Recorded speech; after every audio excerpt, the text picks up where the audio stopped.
Rose meets Mr. Wintergarten. We love Rose. We love how she warms Mr. Wintergarten's heart. Don't forget to look in the pages for the hidden alligator. Okay, enjoy the story. Love you guys.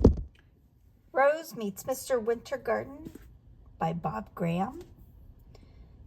This is a replacement copy that I had to buy used from the library in Dakota County, Egan, Minnesota.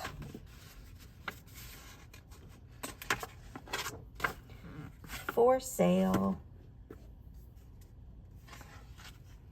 Uh-oh, house is sold.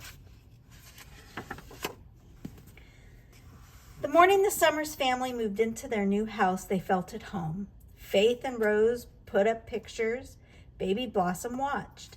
Mr. and Mrs. Summers planted pansies, petunias, and daisies, geraniums. Their garden was a carpet of flowers all before the sun went down. They have a rooster.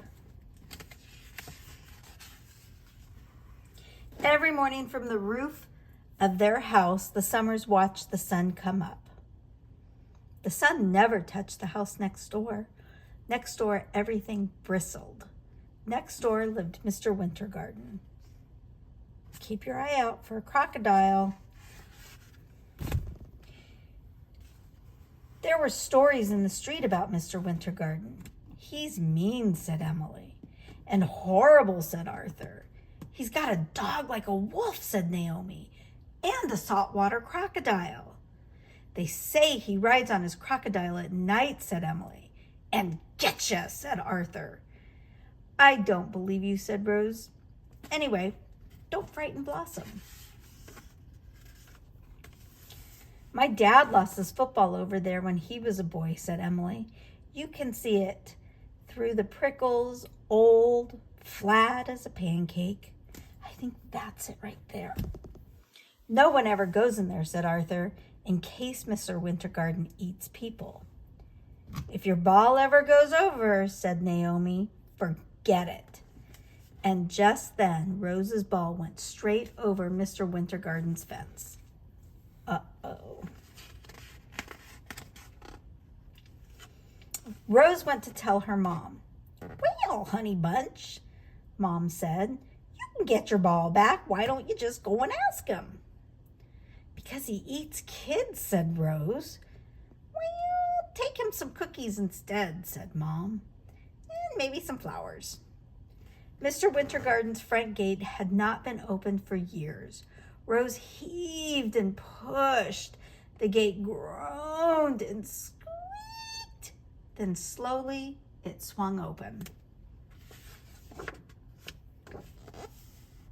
Rose could see there was a dog big as a wolf. I don't see any crocodiles, she said. I should hope not, replied Mom, and she threw the dog a cookie. Okay, but what's that right there? What is that? Rose knocked at Mr. Wintergarten's door. Who the devil is that? Shouted a voice from inside.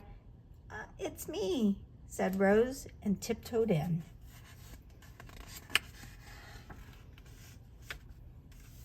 What do you want? Said Mr. Wintergarten.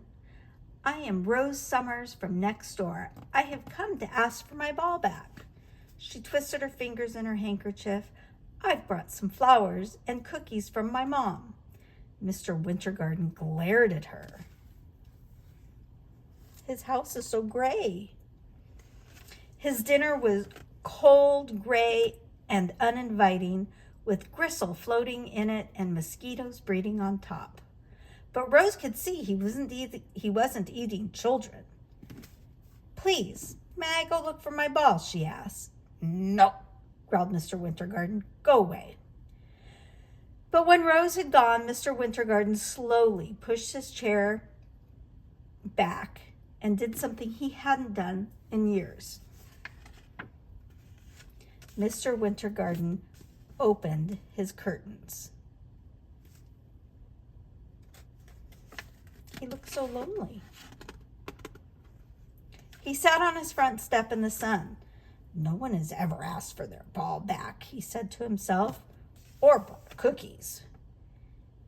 He saw Rose's ball and thoughtfully pushed it with his toe. Next, he made some darting movements that made his coattails fly in the sun.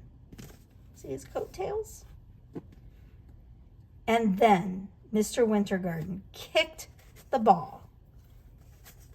Uh-oh. Right back over the fence. Great kick, said Rose. Nice catch, said Mr. Wintergarten. Would you mind throwing me my slipper?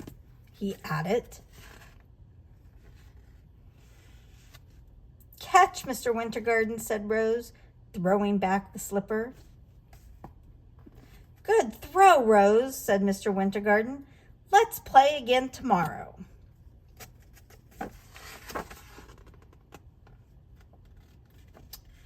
The end.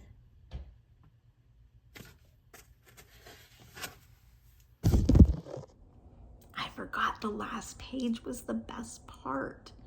Look how all the fencing around Mr. Wintergarten's house is coming down, and he's over here playing.